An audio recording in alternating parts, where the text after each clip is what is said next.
Hello friends, यदि अभी तक आपने मेरा चैनल सब्सक्राइब नहीं किया है तो प्लीज़ मेरे चैनल को सब्सक्राइब कर दीजिए और बेल आइकन को ज़रूर दबाइए। फ्रेंड्स, आज का हम टॉपिक शुरू करते हैं। जैसा कि हम सभी लोग जानते हैं कि आजकल कोरोना एक महामारी के रूप में सारे देश में, सारे विश्व में फैली हुई है। कोरोना जैसी महामारी से बचने के लिए यह ज़रूरी है कि हम लोग स्वच्छ रहे और सतर्क रहे।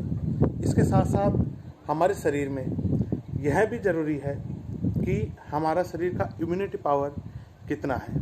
क्या हम लोग जानते हैं कि हमारे शरीर में ऐसी कौन सी शक्ति है जो हमें बीमारियों से लड़ने के लिए ताकत देती है, शक्ति प्रदान करती है। हम जानते हैं कि हमारे शरीर में एक पावर होता है जो हमारे शरीर को अलग अलग बीमारियों से लड़ने के लिए शक्ति प्रदान करता है।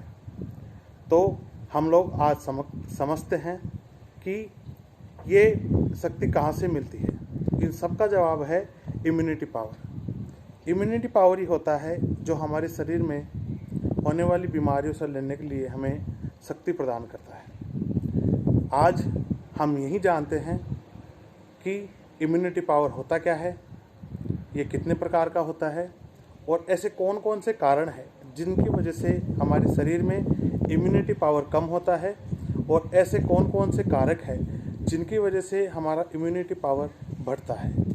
तो चलिए हम डिस्कस करते हैं और समझते हैं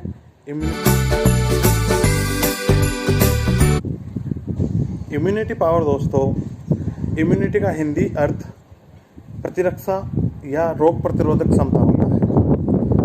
रोग प्रतिरोधक क्षमता इम्यूनिटी को सबसे पहले यह माना जाता था कि यह एक इन्फेक्शन या संक्रमण जैसी बीमारी को रोकने के लिए एक प्रतिरक्षा है, एक रोग प्रतिरोधक क्षमता है। इम्यूनिटी को सबसे पहले सिर्फ इन्फेक्शन और संक्रमण जैसी बीमारियों के लिए ही माना जाता था, लेकिन बाद में इसे सभी तरह की बीमारियों के लिए एक शक्ति के रूप में देखा जाने लगा, एक प्रतिरक्षा रोग प्रतिरोधक क्षमता के रूप में देखा जाने लगा। इम्यूनिटी हमारे शरीर में मुख्य रूप से दो प्रकार की होती है। एक होती है इनेट इम्यूनिटी, एक होती है एडिटिव इम्यूनिटी। इनेट इम्यूनिटी और एडिटिव इम्यूनिटी दोनों अलग अलग चीज़ें हैं। इनेट इम्यूनिटी यह हमारे शरीर में रोगों से लड़ने के लिए शक्ति प्रदान करती है, परंतु यह दीर्घकालीन नहीं होती है। और एडिटिव इम्यूनिटी भी हमारे शरीर में रोगों से लड़ने की शक्ति प्रदान करती है, परंतु यह कुछ कारकों में दीर्घकालीन भी होती है। कुछ कारकों में यह दीर्घकालीन हो सकती है, इसलिए इनेट इम्यूनिटी और एडिटिव इम्यूनिटी दोनों अलग अलग है। इनेट इम्यूनिटी दीर्घकालीन नहीं होती है, एडिटिव इम्यूनिटी दीर्घकालीन होती है। इम्यूनिटी मुख्य रूप से दो प्रकार की होती है। अब दोस्तों, जो मुख्य रूप से समझने वाली बात है, जो हमें समझना बहुत आवश्यक है आज के इस युग में, आज के समय में, वो यह है कि ऐसे कौन कौन से कारक हैं जिनकी वजह से हमारा इम्यूनिटी पावर कम होता है। इनमें से मुख्य रूप से बहुत सारे कारण हो सकते हैं इम्यूनिटी कम होने के, लेकिन जो मुख्य कारण है हम उस पर डिस्कस करेंगे, उन्हीं को समझेंगे। इम्यूनिटी पावर कम होने के मुख्य रूप से 4 कारण हो सकते हैं। 4 कारण इम्यूनिटी पावर को कम कर सकते हैं, जिनमें से पहला कारण है तनाव। हम सभी ने जीवन में किसी न किसी बिंदु पर, किसी न किसी परिस्थिति पर तनाव महसूस किया है। सर दर्द होना, सिर दर्द होना, छाती में दर्द होना या थोड़ा थकान सी महसूस करना, यह तनाव के लक्षण होते हैं। डिप्रेशन में आना, टेंशन होना, ये सभी तनाव है। हम लोग काफ़ी बार महसूस करते हैं कि हमारा शरीर काफ़ी डिप्रेशन में रहता है, काफ़ी टेंशन में रहता है। तो यह एक कारण होता है जिसकी वजह से हमारे शरीर में इम्यूनिटी पावर कम होता जाता है। दूसरा जो कारण है वह कारण है पर्याप्त नींद न लेना। जैसा कि हम सभी लोग जानते हैं कि हमारे शरीर में एक ब्लड सेल्स होती है जो हमारे शरीर को इन्फेक्शन से लड़ने में मदद करती है। जब हम सो रहे होते हैं तब भी ये ब्लड सेल्स हमारे शरीर को इन्फेक्शन से बचाने का काम करती है। इसलिए पर्याप्त नींद नहीं लेने की वजह से ये ब्लड सेल्स ज़्यादा काम करने के लिए मजबूर हो जाती है और हमारे शरीर में इम्यूनिटी पावर कम हो जाता है। तीसरा जो कारण है वो यह है कि नियमित रूप से व्यायाम नहीं करने से भी इम्यूनिटी पावर कम हो सकती है। नियमित रूप से व्यायाम नहीं करना, इससे क्या प्रभाव पड़ता है? हमारा शरीर ज़रूरी नहीं कि हमारे जो डेली वर्क है उसके अकॉर्डिंग हमारे इम्यूनिटी पावर हमारे फिट हो।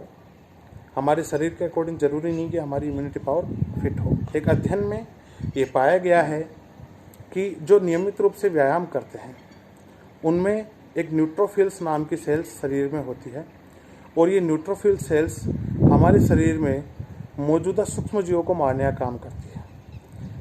न्यूट्रोफिल सेल्स यदि हम नियमित रूप से व्यायाम करते हैं तो यह मजबूती से कार्य करती है और हमारे शरीर में मौजूदा सूक्ष्म जीवों को मारने का काम करती है। ये सूक्ष्म जीव हमारे शरीर में नकारात्मक प्रभाव डालते हैं, इसलिए नियमित रूप से व्यायाम नहीं करने की वजह से भी इम्यूनिटी पावर कम होता है। चौथा जो कारण है वह यह है कि हमारे शरीर को अनुचित पोषण नहीं मिलना। हमें खाने में विशेष रूप से ध्यान रखना चाहिए और ऐसी चीज़ों का ही उपभोग करना चाहिए, खाना चाहिए जो हमारे शरीर में उचित विटामिन्स, प्रोटीन, खनिज आदि की पूर्ति करे। पर्याप्त रूप से अनुचित भोजन नहीं करने से भी हमारे शरीर में इम्यूनिटी पावर कम होता है। तो यह मुख्य रूप से 4 कारण थे जो हमारे शरीर में इम्यूनिटी कम करने के मुख्य रूप से कारक माने जाते हैं, जिसमें पहला था तनाव, दूसरा था नियमित रूप से व्यायाम नहीं करना, तीसरा था पर्याप्त नींद न लेना, और चौथा है अनुचित पोषक भोजन नहीं करना। ये 4 कारणों का हमें ध्यान रखना होता है जिनसे हमारा इम्यूनिटी पावर कम ना हो। इसके बाद में दोस्तों हम डिस्कस करते हैं, हम समझने की ज़रूरत है, हम समझते हैं कि ऐसे कौन कौन से कारण हैं जिनसे हमारा इम्यूनिटी पावर बढ़ सकता है। उनमें से हम कुछ जो मुझे पता है उन कारणों पर चर्चा करते हैं और हम हमारे डेली रूटीन में, दिनचर्या में उनका पालन करते हैं। सबसे पहला आता है हमें नियमित रूप से व्यायाम करना चाहिए। नियमित रूप से व्यायाम करने से हमारे शरीर में न्यूट्रोफिल सेल्स बढ़ती है, काम करना उसका बढ़ता है, जिससे हमारे शरीर के सूक्ष्म जीव मरते हैं, जैसा कि हमने अभी थोड़ी देर पहले डिस्कस किया। नियमित रूप से व्यायाम करने से हमारे शरीर में इम्यूनिटी पावर बढ़ता है। दूसरा है हमें जब भी मौका मिले दिल खोल कर हंसना चाहिए। हमारे रिश्तेदार, हमारे मित्रों के साथ, हमारे परिवार के साथ जब भी हमें मौका मिले हमें दिल खोल कर हंसना चाहिए, जिससे हमारा इम्यूनिटी पावर बढ़ता है। तीसरा जो कारण है वह है हमें भोजन में उचित पोषक तत्वों का ध्यान रखना चाहिए और उचित भोजन ही करना चाहिए, जिससे हमारा इम्यूनिटी पावर बढ़ता है। चौथा है हमारे शरीर में विटामिन डी वाले खाद्य पदार्थों का ज़्यादा सेवन करना चाहिए। विटामिन डी में मुख्य रूप से विटामिन डी की जो पूर्ति करते हैं वह है सूर्य की किरणें। यदि हम सुबह सुबह सूर्य की किरणों का सेवन करें, सूर्य की किरणों को ग्रहण करें, तो हमारे शरीर में विटामिन डी की पूर्ति होती है।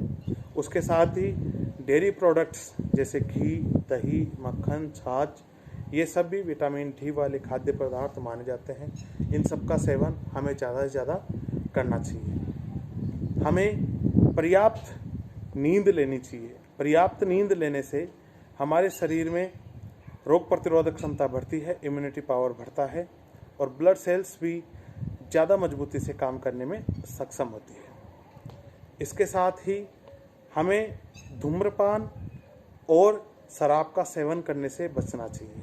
धूम्रपान और शराब हमारे शरीर में बहुत ही घातक होती है, बहुत ही नकारात्मक प्रभाव डालती है और हमारे शरीर में जो इम्यूनिटी पावर होता है उसे कम करने में बहुत बड़ा योगदान होता है धूम्रपान और सेवन का। इसलिए हमें पूर्णतया 100% धूम्रपान और शराब का सेवन करने से बचना चाहिए। इसके साथ ही साथ हमें और भी बहुत सारी चीज़ों का ध्यान रखना चाहिए जिससे हमारा इम्यूनिटी पावर बढ़ सकता है। हमें कॉफ़ी की जगह ग्रीन टी पीने के लिए काम में लेनी चाहिए, जिससे हमारे शरीर में इम्यूनिटी पावर बढ़ सकता है। हमें अतिरिक्त दवा का सेवन करने से बचना चाहिए। दवा लेने से हमारे शरीर में होने वाली बीमारी तो ख़त्म हो सकती है, लेकिन अतिरिक्त दवा लेने से हमारी किडनी और लीवर पर भी इसका इफ़ेक्ट पड़ता है और हमारे शरीर में मौजूदा इम्यूनिटी पावर को भी अतिरिक्त दवा लेने से नकारात्मक प्रभाव पड़ता है और हमारा इम्यूनिटी पावर कम हो जाता है। इसके साथ ही साथ एक हमारे घरेलू औषधि भी इम्यूनिटी पावर को बढ़ाने में बहुत सहायक होती है, जिसका नाम होता है गिलोय। गिलोय को मुख्य रूप से हमारे पुराण काल में अमृता के नाम से जाना जाता था। गिलोय को अमृता भी कहा जाता है। अमृता इसलिए कहा जाता है क्योंकि यदि हम गिलोय का काढ़ा बनाकर पिए तो यह अमृत के रूप में हमारे शरीर में काम करती है और हमारे शरीर में इम्यूनिटी पावर को 100% बढ़ाने में सक्षम है गिलोय अमृता का काढ़ा। इसलिए गिलोय का काढ़ा हमें जरूर से जरूर नित्य डेली हमें पीना चाहिए, जिससे हमारा इम्यूनिटी पावर बढ़ सकता है। दोस्तों, हमने काफ़ी सारे पॉइंट्स पर डिस्कस किया। नियमित रूप से व्यायाम करना, दिल खोल कर हंसना, उचित भोजन करना, कॉफ़ी की जगह ग्रीन टी पीना, शराब व धूम्रपान का सेवन ना करना, विटामिन डी वाले खाद्य पदार्थों का सेवन करना और अतिरिक्त दवा लेने से बचना। उसके साथ साथ गिलोय का काढ़ा पीने की सलाह भी हमने समझी है और गिलोय का काढ़ा हमें ज़रूर से पीना चाहिए, जिससे हमारा इम्यूनिटी पावर बढ़ सकता है। तो दोस्तों, ये मुख्य रूप से काफ़ी सारे जो चर्चाएं हमने की है जिसकी वजह से हमारा इम्यूनिटी पावर बढ़ सकता है। हमारी भारत सरकार ने भी ये बताया है कि जिसका इम्यूनिटी पावर अच्छा रहेगा उसके कोरोना जैसी महामारी बीमारी कुछ भी नहीं बिगाड़ सकती। इसलिए हमें इन बिंदुओं पर ध्यान रखना होगा और हमारा इम्यूनिटी पावर हमें बढ़ाना होगा, जिसकी वजह से हम सभी कोरोना जैसी महामारी से लड़ सकते हैं और उससे बच सकते हैं। तो दोस्तों, मुझे विश्वास है कि आपको ये सारी की सारी चर्चा, ये सारा का सारा डिस्कशन ज़रूर समझ में आया होगा। मुझे शेयर करके, कमेंट करके ज़रूर बताएं कि आपको ये वीडियो कैसा लगा और ये आपके लिए यदि वीडियो उपयोगी हो तो प्लीज़ मेरे चैनल को सब्सक्राइब करिए। धन्यवाद। Subscribe now and press the bell icon. Never miss an update.